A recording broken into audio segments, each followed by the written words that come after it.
Hi everyone. What would be the kind of your response at this question of mine? Hey guys, why go behind money? What does money bring you after all? Oh my god, you would think of me as a fool. We need money. We need wealth. But then, with a certain limit. Okay. We need money to fulfill our basic needs, food, clothing and shelter. And today luxury also has become a kind of a basic need. Okay, add that also. What? Food, clothing, shelter, luxury and a bit of money to fulfill your hobbies. This is all fine. Accumulation of wealth for these purposes is well and good. But then a time comes in your life when you want to personify yourself as money. You want to have money as your synonym. And there rises the problem. This is what I'm going to talk a bit about materialism today. Materialism, the word itself says, Wordsworth Lombard told us, materialism is wealth wherein there is very less of peace and harmony in life. So, we always think that money gives us happiness, but there to some extent, beyond that, money becomes a kind of monotony. It starts dictating us, taking away all that we wanted to aspire with the help of money. Understood? So this is kind of a confusing state when we talk about materialism. There was a book written by Fraser, The Last Superstition.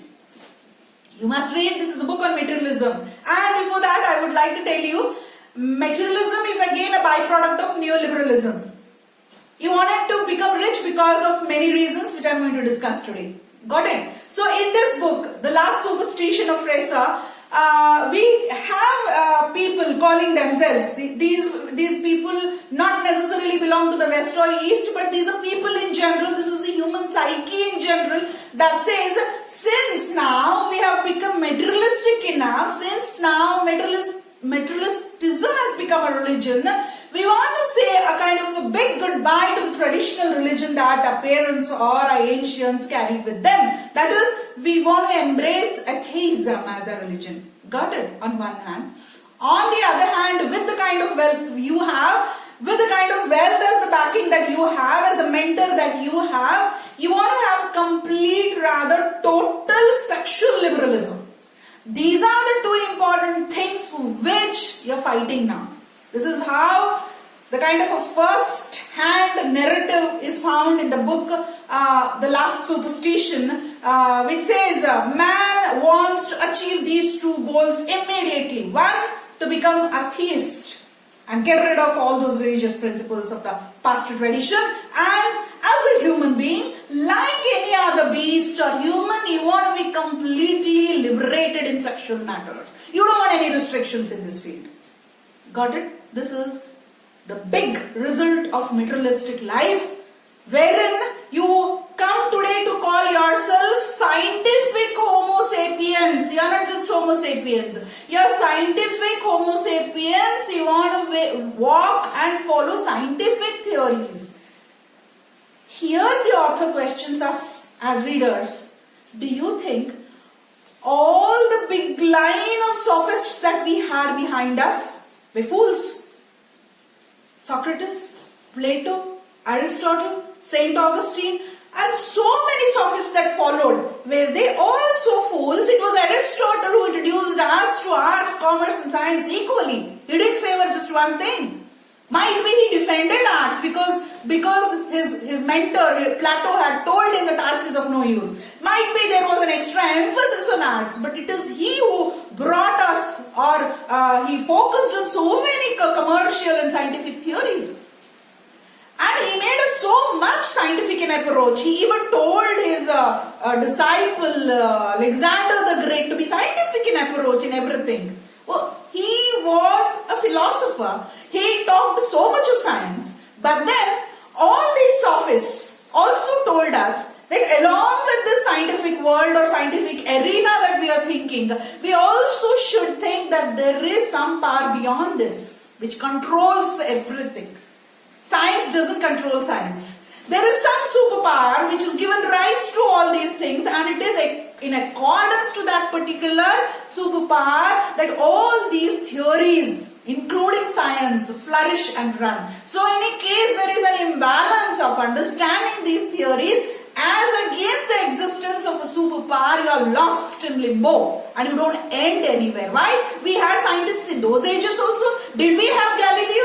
Did we have Copernicus? We had Archimedes? They were more of philosophers than scientists. Now we want to call yourselves scientists, but don't want philosophy and reason anymore. How could life be so easy, rejecting such a big tradition behind? Marital life, family life, reasoning in sex is also essential, being scientific also. So now we are talking of atheism, okay? But then what is the other side of your life? Total sexual liberalism in the name of neoliberalism. This is what is wrong, says Fraser in his last superstition. This is your last superstition which is going to eat you. So come out of this superstition. Better be a part of the tradition with the kind of a big embrace that you have for science. There is no problem. But then you have to be back on the track if you want to climb the ladder of economy and science. This is what Fraser openly debates in his book, The Last Superstition. And what does he have at the base of all this discussion or argument? He has materialistic wealth at the base. Why are you so eager to come out with these strange dreams? Because it's your wealth that is talking, it's not your heart or mind that is talking. The thirst, the greed of wealth that is making you to fall into some other grasp, somebody else's hands, you're going to end nowhere. So the kind of influence that materialism has over you is enough. This is what the materialism or the materialistic theorists say. What else do they say about this? They say that you have started accumulating goods, electronic goods, electrical goods, so many things. You have filled your house with goods, not with humans. Your head is filled with electronic gadgets, not with feelings, emotions.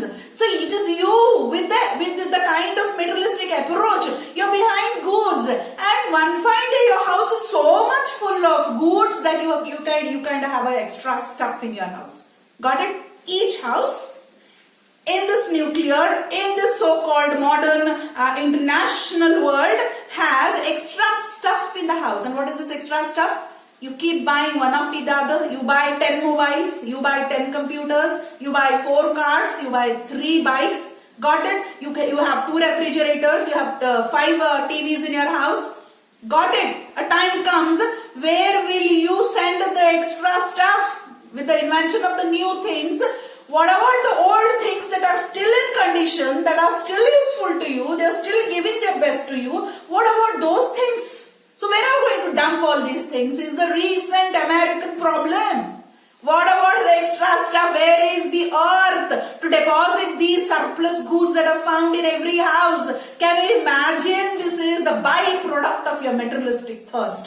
That you have been spending on goods, not spending on your labor, no, you're not spending on your wisdom, you're not spending on your knowledge, you're spending on, you call these goods lifeless, and there is no space to accommodate these things. Okay? This is how we are getting movies today, things that started ruling us. A time comes, there are so many things in the house, they overtake your power, they overtake your energies, they start ruling you. So the human psyche will be a slave to the things around you. This is the kind of a fight which is going on today. I feel very strange to talk about. This is not a fight between humans now. There was once upon a time we had world wars. The humans fought against humans. Countries fought against countries. Life fought against life. Now the humans are fighting with goods and materials. So this is a kind of a strange war that the materialistic theories talk about, and it is the theory materialism has been so much negated that it took birth into a different form called as new materialism. So the kind of dirty feeling that you had for your material goods and the kind of lifeless feeling that you had for your goods in your house is being converted into a different theory in the world of new materialism, which we are going to discuss today. Now you know what is materialism? Your strange relations with lifeless, non-living things is converted into something very beautiful with the coming of new materialism after 1990s. Because the world now is dominated by goods, especially the electronic gadgets. You're not satisfied with one or two goods, but you want your life to be led amidst goods and not humans. So on this, we have a kind of a research in this field called new materialism. Because before getting into that, we will discuss what Karl Marx and Adam Smith told us one day. I want to give a small example. Like, people were very happy when they came up, when they invented a cottage, when they invented a hut. Got it? They were so happy that they need not live amidst nature so bare now. They have something called as four walls. They have something called as roof, wherein the animals don't harm, wherein the nature does very less mischief with them. So with the coming of cottages, they were so happy. But then how long this happiness was there with them? The moment palaces were built, the moment mansions and castles were built, bungalows were built beside them, the original happiness that they had for a kind of a shelter vanished. So the very question of what is shelter became the main discussion of their life. You're not happy with 2 rooms today. You're not happy with 3 rooms today. You want to have 5 rooms because your next neighbor has 6 rooms or 7 rooms or 4 rooms. So where did the kind of happiness that you had in a house go? This is what Karl Marx says, being a communist. So to each according to his need, and from each according to capacities, is lost today. You don't understand communism, dear friends, today. Even Adam Smith spoke of that. And the cycle of buying things. Okay, this will give me more happiness. This kind of a fridge will give me more happiness. This kind of a washing machine will give more happiness. The kind of a recently invented car will give me more happiness. Car or refrigerator or TV, they all serve one particular means, they all serve one particular purpose in different shades. But we are unable to understand today, what Adam Smith said, how eager you are to waste the money that has been earned with so much of struggle on goods with whom you hardly have any connections. This is what is again being discussed in new materialism. Then you must understand now, let us be very scientific, because we are talking as scientific individuals. Think of the biosphere today. Whatever goods or whatever products we demand for 12 months, it takes 18 months to produce. This is science. Let us be very scientific. The goods or the materials that we need for 12 months, the biosphere is taking 18 months to produce for that. Imagine the pressure on the biosphere. And now present 2013-14 census in USA, New York City. The kind of electronic gadgets that they had before 2016 and the position of electronic gadgets they have from 2013 onwards is 600% more. 500%, where to fit that 500%? The rule of science over you is negating you. So now, with all this kind of managing the extra stuff and the kind of fear that you have developed regarding your material wealth today is being again discussed in new materialism. Now we shall take new materialism as a theory, which is simply not an economic theory, but this is an interdisciplinary theory wherein for the first time you are mixing economy with philosophy. Economy plus philosophy gives you new materialism, wherein the writers are asking you to build up a kind of a relation with non-living things. This is very beautiful. Whatever you own as non-living thing in your house, build up a relation to that. And it's high time we stop producing new things. We stop producing new things in the name of economy, wherein I must now talk about Tescopoly. This is being written by Andrew Sims. Tescopoly is nothing but the Tesco industry in America is like our Reliance malls or is like our N-Marts. This is a kind of a multi-storied malls in US, Tescopoly, which emerged at the beginning of the 21st century to give everything under one roof. That is what we have in our malls today. Everything under the roof. Then the kind of harassment that Tescopoly had along with its customers, with its laborers, and with the kind of fraud products that were sold, date bar products that were sold under the roof, all came out suddenly in such a way that the Americans were shocked out of food poisoning. They were shocked out the bad products the country was producing in the name of black market. So there was a huge case on Tesco market industry. So there is a book written on Tesco Poly by Andrew Sims, wherein he discusses, look, this is what happening with the production and overproduction of goods in even a superpower nation like America, and think of other black markets that are there in the Far East. So what we find in new materialism first is that two things we got to learn here: extrinsic goods and intrinsic goods. Okay, as human beings we need both of them. So extrinsic goods, what are they? Buying your things, dream things, buying materials that you have a fantasy about. It could be bike, it could be mobile, it could be a car or refrigerator, TV, whatever. Okay, you buy it. After buying, have a relation with it. Have one-to-one relation not only with these non-living things, but also have kind of a one-to-one relations with the plants and animals around you. This is how your relation with the extrinsic goods will support your betterment. This is one kind of a theory here. And the intrinsic good. So to some extent, for some time in your life, just ignore these extrinsic goods and concentrate on your intrinsic goods. Now come up with your new skills. Like you start your own business, like you repair, you recycle. Your shop is what it teaches you to reuse things. And I should tell you, I don't remember the name of that particular manufacturer. He was a businessman, he was an aristocratic man once upon a time in America. I don't remember his name. And all of a sudden he bought some 300-400 cars, which are manufactured all over. And then he started becoming insane as to what to do with his goods. And suddenly he came up with a better idea to contribute something to his life and to the nation. So he took away all the wheels, the small wheels of motor cars, and then he manufactured cycles of small wheels.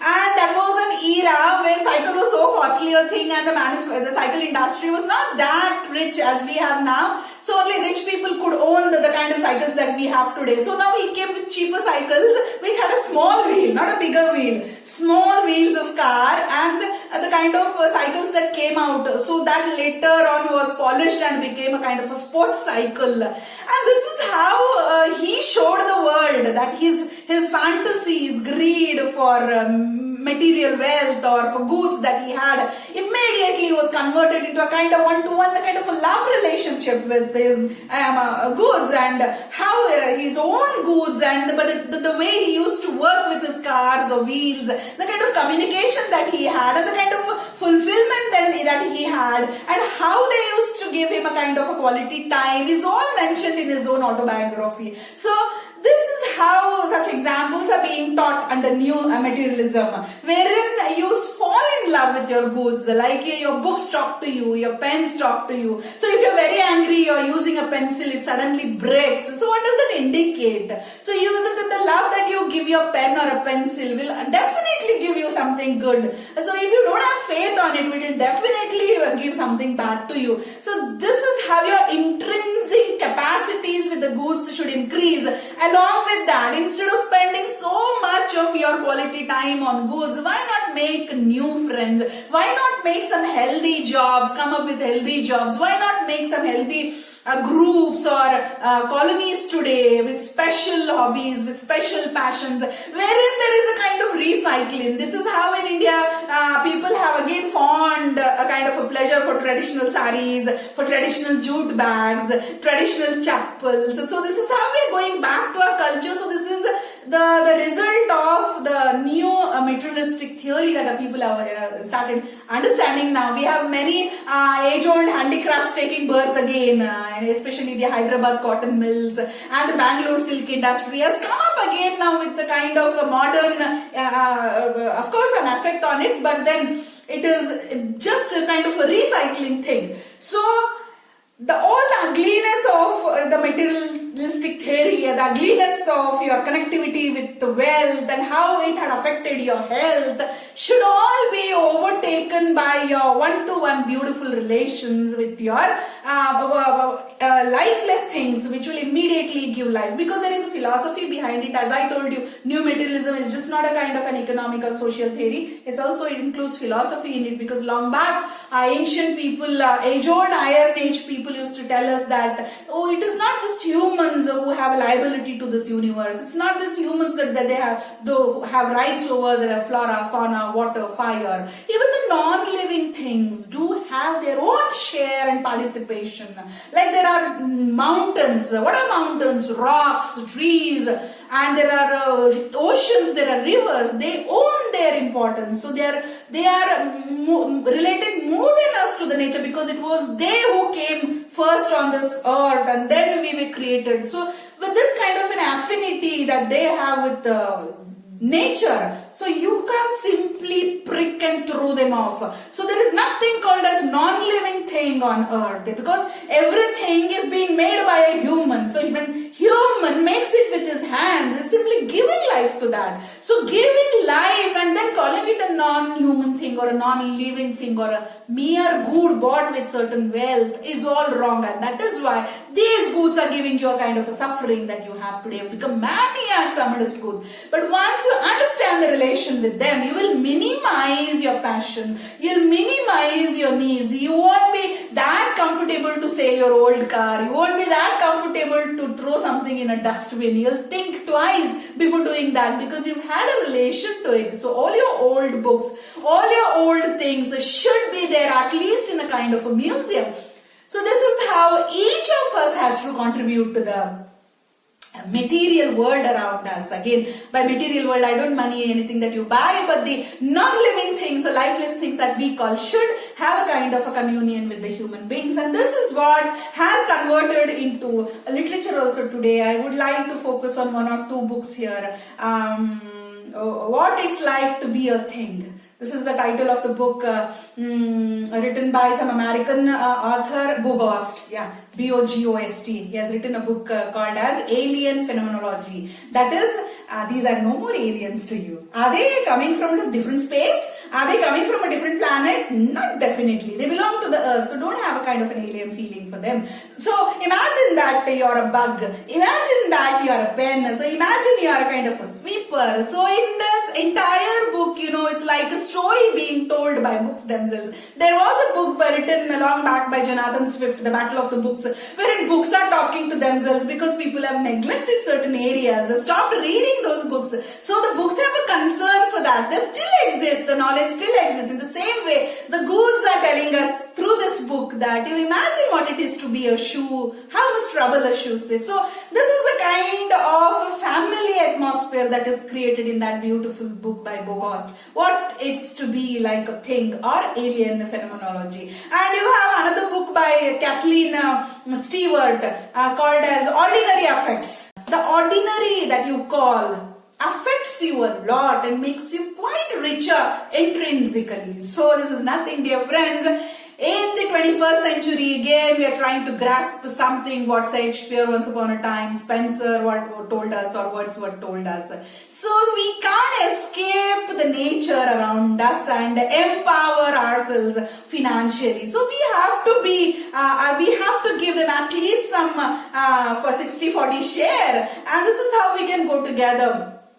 So these three books, Tescopoly by Andrew Sims, and then as I told you, Ordinary Affects by Kathleen Stewart, and What's It's to Be a Thing by Bogost. These are a must kind of a reading if you want to understand how new materialism has affected literature in general. And long back, I must tell you, Matthew Arnold, back in the Victorian age, had taken his wife to the Dover beach. They were just married. I think that was their first night, and they were there on the beach. And she was relaxing so happily on the bed, even when the sun was rising. And he's so much worried. He goes and stands by the window, looks at the sea. It's overlapping with his waves. He's scared in the absence of his wife by the window. He thinks somehow this wave called science is overlapping the religion. Every wave of science is overlapping my personal life. Immediately he wakes up his wife and calls her to the window and asks her, promise me today that you will not spoil my marriage life. You will not spoil this marital bliss that we had the whole night before. So promise by the sea that we will be together in the name of religion. So the fear that the writers of the latter half of the 19th century had with the expansion of science and how it was making people atheists, how it was giving them sexual liberty, that people had forgotten to be bounded in marital life.